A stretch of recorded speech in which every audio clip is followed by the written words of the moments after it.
Good evening and welcome back to Sports Talk ATL. I am Chase Earl, joined by Alex Orr. We're going to get into some college football talk later in the show. We're also going to talk about the Falcons and the slew of injuries that they are dealing with heading into this critical matchup with the Bucs. But I got a question on YouTube, and this is just a reminder. If you ever leave a comment on YouTube about a topic you want to hear us discuss, Twitter, TikTok, whatever you see these videos on, I will lead off the show with it. So please do it. I like new topics. And this is one that I'm particularly interested in because I think we all are when it comes to the Braves in the starting pitching market, particularly for free agents. We've talked a lot about Cease, Glasnow, even Corbin Burns we've talked about, but this is focused solely on the free agents. And when you look at the market right now, Yamamoto and Snell are at the top. They're kind of in a tier of their own.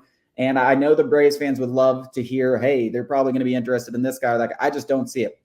I don't think Blake Snell has shown enough consistency to be in that conversation for a $200 million pitcher. He doesn't pitch. He walks way too many batters. His underlying metrics, despite him winning the Cy Young, were not exactly that of an ace pitcher. Yamamoto, I've been hearing things $250, $300 million. Listen, you can pretty much get any pitcher on the planet for $250, $300 million. I'm not getting a guy that's never pitched an inning in the Major League Baseball and giving him $250 and $300 million.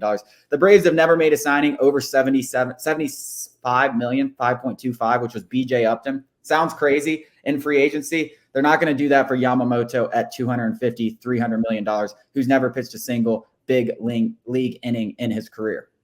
Yeah, you could say, durability is also a concern for Blake Snell. And it's not a concern for probably the next tier. The guy I'm looking at, Jordan Montgomery, very durable, 31, soon to be 31, coming off his best career as a starter, helped the Rangers to a World Series title. So he certainly did himself some favors in a contract year. He's going to get the bag. And for that reason, I also don't think Montgomery's going to be an option for the Braves because generally speaking, value is not going to be had on the free agent market, particularly the starting free agent market. And Jordan Montgomery is going to get an absolute bag coming off the best year of his career.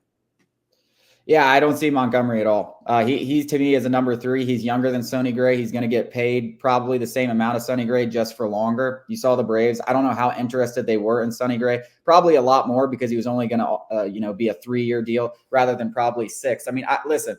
I think Sonny Gray got 3 for 75. He's 34 years old. I think Montgomery's 31. He'll probably get 6 for 150. I think that's a huge overpay. He was fantastic for the Rangers. Good for him. Get the bag. You're coming off a contract year. You performed when you were supposed to perform, particularly in the postseason. Fantastic. But I see that as an overpay to me. He's a number 3 starter that's going to get paid like a number 1 or a number 2, and I don't see that. Seth Lugo has been mentioned. A guy I could see the Braves targeting. I don't love it. But I think Braves fans are going to have to realize that the big move the significant move, if it's not coming via trade, there's not a lot on here that you're going to fall in love with. And they're not going to get in a bidding war for Jordan Montgomery. Whoever loses out on Snell and Yamamoto, there's going to be a couple teams that are going to look at Montgomery. I mean, imagine if the Dodgers lose out on Shohei Ohtani. Like, they're all of a sudden in on Yamamoto. They're all of a sudden in on Jordan Montgomery and all these other guys because they need pitching. And I know Ohtani can't pitch this year, but if they lose out on Ohtani, they have all this money that they can spend. They're all of a sudden big players.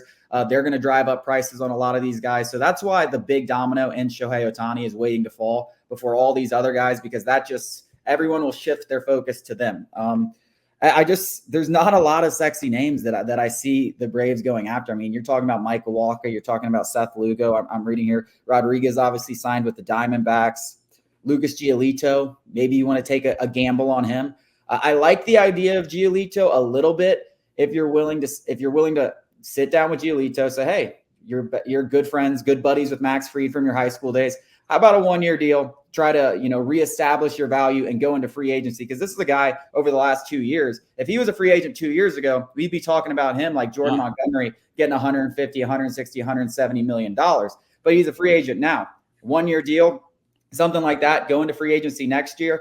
I think that's kind of a possibility. I think that's an intriguing possibility if he's willing to sit down and have that conversation. But I think those are the kind of deals if you're the Braves, you're trying to convince people to have. And that's probably not going to be had until all these other dominoes fall.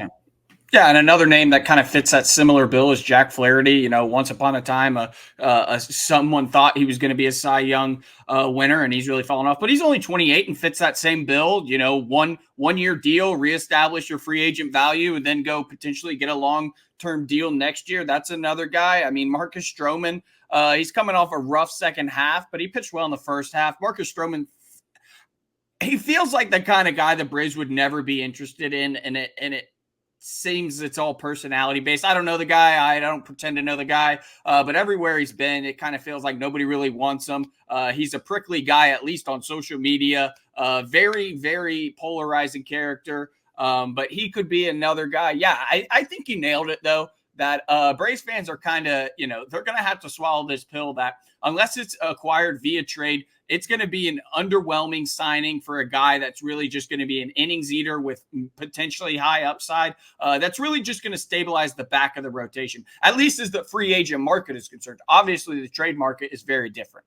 I think the word you really need to focus on with any guy that the Braves are going to go after is the upside. So that's why I talked about Giolito. If you can possibly convince him on a 1 or 2 shorter term deal, Frankie Montas, that guy was, a borderline. He was a frontline starter, maybe a number 2, maybe even a number 3 before he was acquired by the Yankees. And then he gets ravaged by injuries. So that's a guy coming off injuries that maybe they want to take a gamble on if his physicals check out. But I mean, I'm looking at this list and it's not sexy. It's not sexy. There's not a lot of names. And I've said this, several times, if you go check out a lot of my articles on the site, sportstalkatl.com, that it really does feel that the Braves will pay for the right guy. They gave a significant contract offer to Aaron Nola. I think they will give a significant contract offer to Max Fried next offseason. It might not be the highest paid, and he might still leave. And just like Aaron Nola signed with the Phillies. But at the end of the day, for the right guy, I think the Braves have shown that they are willing to pay him. I just don't think the right guy at the right dollar value exists right now on the market. So I do think they're going to add a starter. I want to say that. I do think they're going to add a starter, but you got to start looking at these 3rd, 4th tier of guys, and some guys particularly you think have some upside that could potentially pitch a playoff game in October. Yeah, Seth Lugo kind of is fascinating because he's that versatile guy that could be used as a starter. We saw him reestablish his value as a starter after being a longtime high leverage reliever. He's a guy that's very interesting because he does fit that bill of versatility, especially in October. That's what we're talking about. Obviously, I think the organizational depth at the position is good enough to get you through the season. In my eyes, I mean, we just saw what this team did without Max Fried for much of the year and Kyle Wright pretty much the entire year. Guys are going to have to step up. There's young guys waiting in the wings. There's guys who are trying to reestablish themselves, i.e. Yosker Yanoa. Then you got Waldrop, AJ Smith-Shawver, potentially they establish themselves. So there's certainly options. I think that, going out and spending a ton of money on an innings eater isn't the wisest allocation of resources. But in terms of a guy like Seth Lugo, it's very interesting because he is versatile, especially in an October sense. But obviously, what every Braves fans is really looking for is that, blockbuster guy that you're just like, yes, we got him. And unfortunately, there's not really a guy that makes sense for the Braves on the free agent market. But again, you got the Ceases, the Glasnows, the Burns on the trade market that, do tickle that peach. So that's where I would look if you're a Braves fan and hoping for a big name. It's not going to come from the free agent market. That's for sure. Yeah, I'm with you. If it happens, it's going to happen via trade. You mentioned AJ Smith-Shawver, Waldrop. I mean, another guy that also should be mentioned is Ian Anderson. He's expected to be back from June. Don't know what to expect, but it's another kind of lottery ticket arm that you can throw into that hat. Ronaldo Lopez, we didn't mention him. He's obviously, they're going to try to stretch him out as a starter.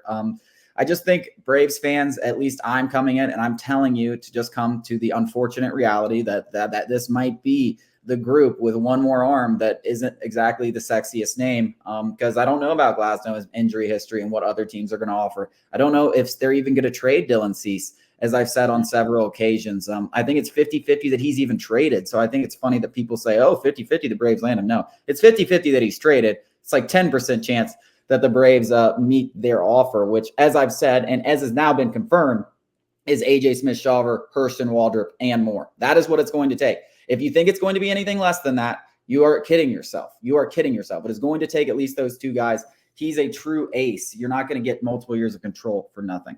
Coming up after the break, we're going to go into those Falcons injuries, up to 6, maybe even 7 starters missing from the defense.